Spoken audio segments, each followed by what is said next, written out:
Good morning. And we hope that this program is going to help you see that there's something out there that can maybe help contribute to ending this cycle of this generational cycle that that Judge Johnson spoke to. My name is Joan Lubers, and I work with the Department of Education. And I'm Amy Bunnell, and I work with the Department of Health and Human Services. And we want to visit with you about the Early Development Network program. It's also referred to as early intervention. And what's unique in Nebraska is that this program is jointly managed. We're co-leads. So Health and Human Services and Education at the state level is responsible for the funding, program management, and supervision. And this contributes to locally people working together, reducing duplication of services. The two cornerstones for early intervention are family-centered practice and community-based intervention. And so now you know us at the state level, but what we'd like to do is highlight our people in the field locally that you can network with and collaborate with after today. We've asked them to come here today so that you can know their names and see their faces, because what we hope, like Joan was saying, is we want to be a resource for you, and we should be a resource for you in helping you achieve success for these families. So we have Heather Gill right up here in front, who, if you want to stand up, is from the Ogallala office. ESU 16 is where she's housed out of, so she has all those counties around there. We have Denise Wright in the back with her staff, if you guys want to stand up, and she's from the Scotts Bluff ESU 13 area. Behind her is Carrie Nelson and her staff Tara from the Shadron Hospital area. And we have Barb Esch out of the McCook ESU 15 area. And where's my others at? Michaela Nelson. Okay, Nikki Johnson, stand up from the Sydney area. Did I capture everybody? Oh, I'm sorry. Kim and your staff from the North Platte area. Kim Cooper, Christy Chesmore. Early Development Network serves infants and toddlers. That's children birth to age 3. And it provides services for children with disabilities or developmental delays. And what's unique about this program is it also serves the parent as their needs relate to their child's disability. There are no income guidelines for this program. Anybody is eligible if they meet criteria for need. And it's a voluntary program for families, going back to that family-centered piece.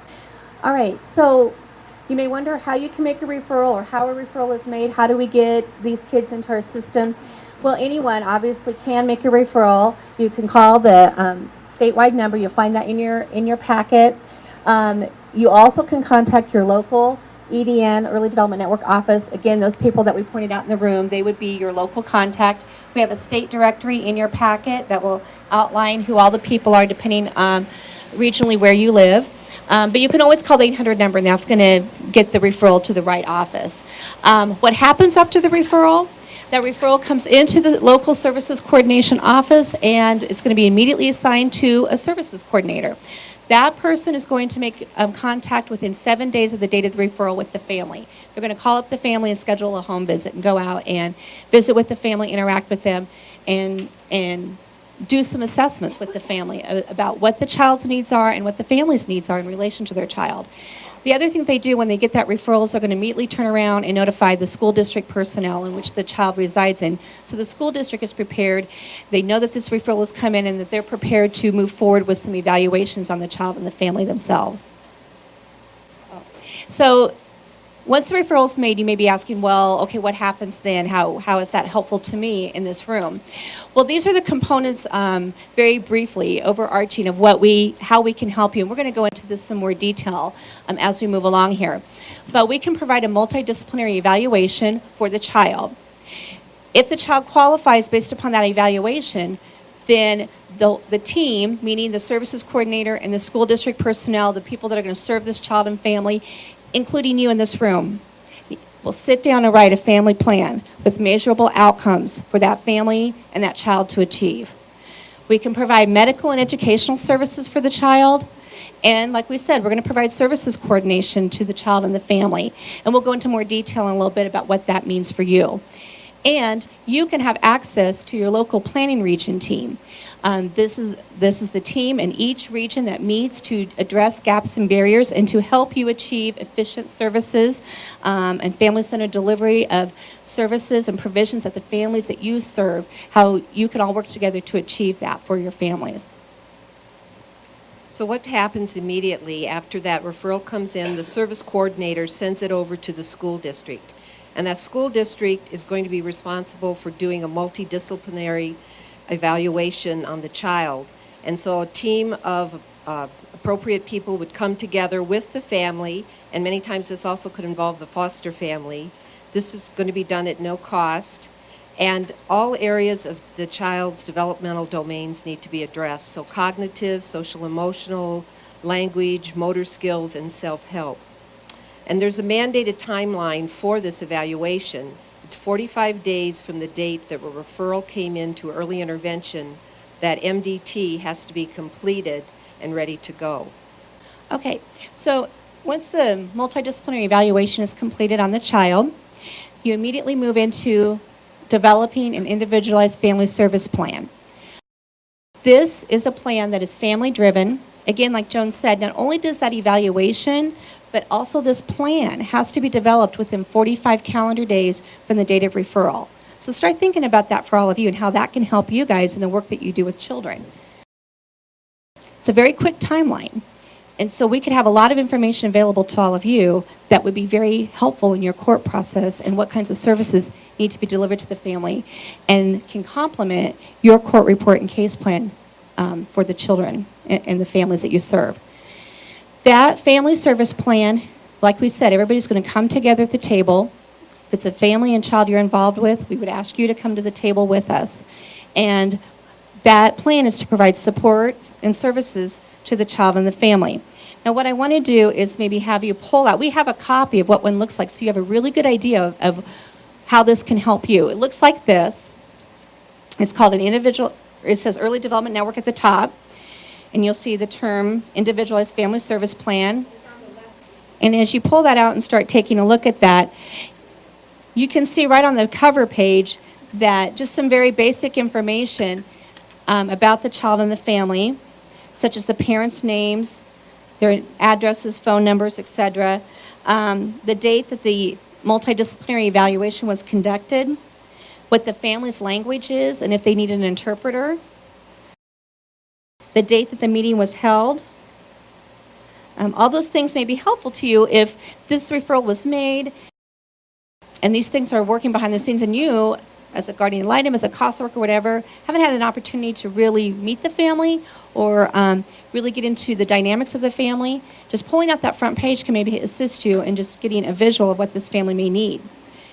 If you flip the page, the next thing that this family plan will do is it will identify the family concerns and desired priorities. Now this is based off of a real-life CPS case. So this would be very typical. We would hope you would see something very similar with CPS cases that are being served by the EDN network in your area. So just for instance, the services coordinator was the recorder of this, and she wrote down, what do the parents want? What are their concerns? What are their priorities? And for instance, you see that the mom and the foster parent want to see the child to gain weight and be healthy. They want the child, the mom and dad want the child to be able to communicate his wants and needs. The foster parent wants him to be able to tell the child to be able to tell her his wants and needs also, and to be able to communicate and socialize with the other kids at daycare. The parents want to have their services in their home. The parents want to have a normal, nurturing home for their children, but they don't know how to do that. The parents want to be able to take a leadership role in all of the child's medical appointments. Their priority is to begin having this child in their home overnight for unsupervised visits. Mom wants to take a driving test and she wants to get a GED. Mom's concerned that people don't talk directly to her and sugarcoat things, and she wants that direct communication, and she wants to be included and be informed of important details. And then you have the foster parent's concern about the child's eating, about the fact that he's starting to choke when he eats. And they want the services coordinator to continue to work with them to help them identify their resources. So you can see right there as a person working with this child and family, gives you a really clear picture of what's going on, what some of those family dynamics are. You turn to the next page and it talks about the family strengths. And this is really good for families to be able to sit down with all of you and to be able to if they can't identify their own strengths, but have you help coach them on what their own strengths are. How motivating is that for parents? And then you get to list it out in black and white for them so that they can go back and look at that and have hope. So as you can see, foster parents in this situation was able to help keep mom calm and help her communicate her feelings appropriately. And the parents are working on those emotional aspects and coping skills to improve the stability in their home. The next part of the plan that, again, I think is helpful to all of you who serve these children is there are about 3 pages that cover the child's present levels of development. And through the MDT process that Joan talked about and through various observations and assessments by the providers under the Early Development Network, what they do is they compile all that information about the child's development and put it right here nicely into about 3 pages around vision, hearing, health, cognitive thinking, communication, social behavioral skills, self-help, fine and gross motor skills. So again, as you're thinking about information I need to give to the court, things I need to write in my court report case plan, we've probably already captured it for you. This should be very helpful to you when you're delivering information to a judge or to an attorney about the child's developmental status and health status. So as you can see, you can pick this up and see this child is nearsighted. He sees a certain doctor for that. He's had tubes in his ears since last September. He had difficulties hearing, but now it's getting better with the tubes. He's going to a feeding and swallowing clinic at Boys Town because he has choking issues, and he needs specialized help with that. He's 2.5 years almost, and he's not saying very many words. He uses a lot of sounds and gestures, but not real words. So again, developmentally, that tells you how he's doing. He's a slow eater, doesn't chew well, et cetera, et cetera. So it gives you a really clear picture of what this child needs for intervention and to improve his development. And if you keep turning the page, you're going to come to the outcomes, and there are 3 outcomes in this IFSP. If you turn to outcome 2, we'll come back to 1. Outcome 2 is around language development. That's what the family's concerns were. They want him to communicate more. And so they've written out an outcome that has meaning to the family and to the care providers, saying that the family's going to work with the care providers to give him opportunities to use words and phrases that he wants. And then you're going to drop down and what's going to be done by whom. So there's a listing showing how the service provider and the family are going to have different aspects of responsibility in this outcome. These outcomes are going to be reviewed this one's going to be reviewed monthly by the primary provider, and that's going to be done through home visits and phone calls. And then at the bottom, there's a progress, and every 6 months, this outcome will be updated when the whole team meets again with the family. And the next one is going to address those issues of feeding and swallowing and his nutrition. And this one is talking about how he will be using his tongue and jaw muscles to chew food and swallow. We're going to have the occupational therapist in there working with mom, and mom has responsibilities too in what she's going to feed him and what she's going to do to help get him to eat, because they're all worried about his weight gain. And these plans can also work with the family court plans that you're developing. The next page is an outline of the services that are provided to this child. And it's listed across. You're going to see the service. It's going to tell you how often it's going to be provided and where in that natural environment and home, or what community setting that would be. A park, restaurant. This is going to be in the daycare home, the foster home. How much that service is going to be provided, when it's going to begin and stop, and who pays for the service, who's responsible, and who also is responsible to provide it. And these can be, the beauty of the IFSP is that at any time, the team or a part of the team can come back as needed and make revisions. The last couple pages are signature pages. And from this, what you can gather is who was at the meeting, what their role was, and their address and phone number. So if you want to follow up with the services coordinator or a service provider on any question you have about the plan, you have the ability to do that by the signature page. You can tell, was the parent there, was the foster parent there, who specifically, was a grandma there, who specifically in relation to that child was there to help develop this plan. The other piece that's nice on this is others who are part of the child and family team at the bottom. That's where your name can go. Again, we want you to be a part of these meetings, but if you can't, because we know everybody has busy schedules, you could be listed as a member of the child's team and receive a copy of this plan. Again, just so you know what has happened and how you can continue to serve and support the child and the family in this plan. The last page is where the parents have to sign off themselves, and they have to give consent for those services, and they have to sign off that they understand all the services that are being provided to them, and they receive a copy within 7 days. And like Joan was saying, this plan at the very minimum is reviewed every 6 months. Everything is updated, including all those present levels of development of the child. The outcomes are updated. All the good progress information is written down underneath the goal, so you know exactly how far that child has achieved that particular goal. And so it's a really good living document for everybody, but definitely for the parents to be able to, again, in black and white, see all the milestones that they or their child have achieved over the course of the months as you guys continue working with them.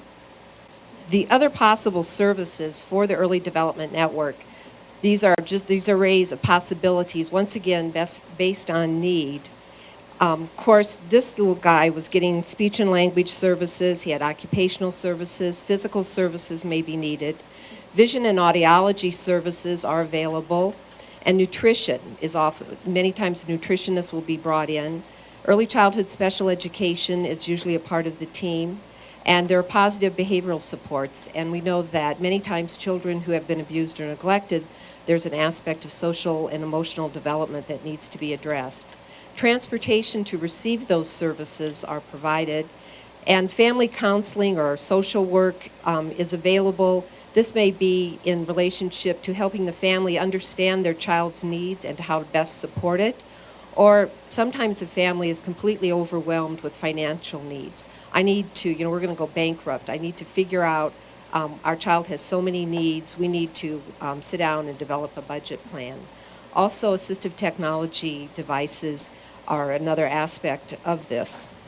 Another service available for children and families receiving Early Development Network is services coordination. And I told you I would come back and address this in a little bit more detail.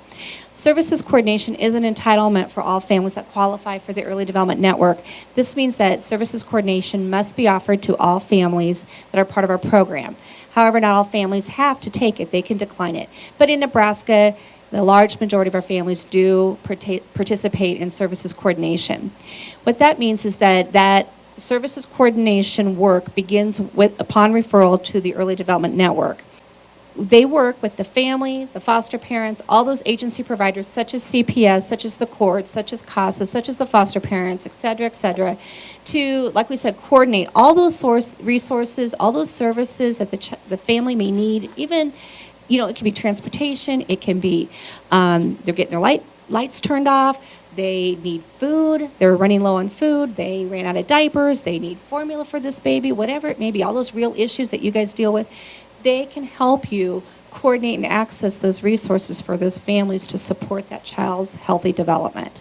And like we said earlier, it's all of you coming together, and as services coordinator, main role is to bring everybody together at those team meetings to develop that family plan.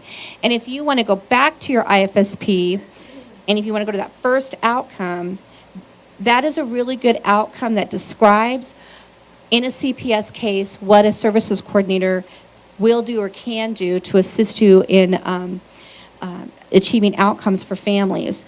As you can see there, they're going to continue to help the family get access to services and meet their family needs. And it very clearly lines out exactly what that services coordinator is going to do to help them support and meet their own needs. And I won't read it all to you, but you can read it yourself, and hopefully will give you a better idea of how they can work as a partner with you to achieve stability for these families. The other thing that the services coordinator does is they work with the family and agencies to provide a seamless transition out of the early development network program or into the school special education program at age 3. But moving on, lastly, we're going to talk about the local planning region teams that are available to you. And there's a map in your packet, and it's divided into 29 local planning region teams. Thank you. And on the back of the map, it tells you who that lead agency is. This is the agency, so for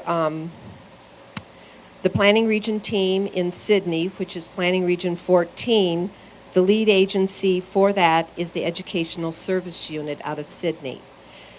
And these teams come together with an array of people that in the community. School districts need to be there, social services, health providers.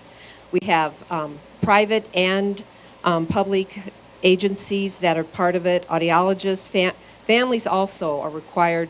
10% of the membership needs to be families. Child care providers, Head Start. The purpose of the planning team is to address gaps and barriers in services to children birth to 5. And one of the ways that how these planning regions could help you is they get funding sent to them. And it's based on the amount of children that they serve, and it's not a lot of funds, but they have a grant that they write each year with activities listed, and they target training needs. They target, and this may be for families, it may be for school staff to learn new assessments, for service coordinators. We've had mental health training planning teams have done. We're looking at Judge Johnson, I know he talked about giving books out from the bench, and the planning region teams may have funds for you locally if you'd like to start that practice to promote family literacy and that whole idea that yes, they're not talking, but they're listening, and you can start reading to them young. So they can assist you in connecting also with public and private agencies. And as we talked about this, we are just talking birth to 3 right now.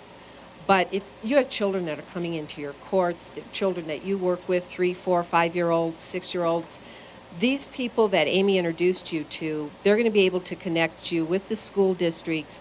Those children, too, can have an evaluation, and if they meet the eligibility criteria, they'll have an individual education plan developed for them.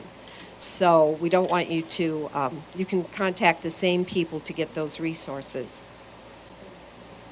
I was just going to add that the IFSP team and service coordinator, at times they're working with families or the parent is in prison, and yet in wanting to keep that family attached, there may be the foster parent is the surrogate, but the service coordinator will go to the prison earlier, talk to the parent, talk to them about what their concerns are.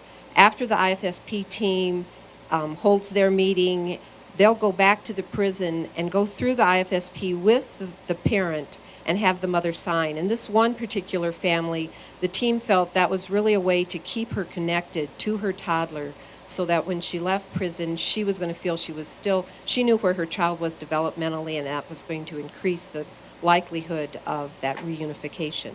Thank you.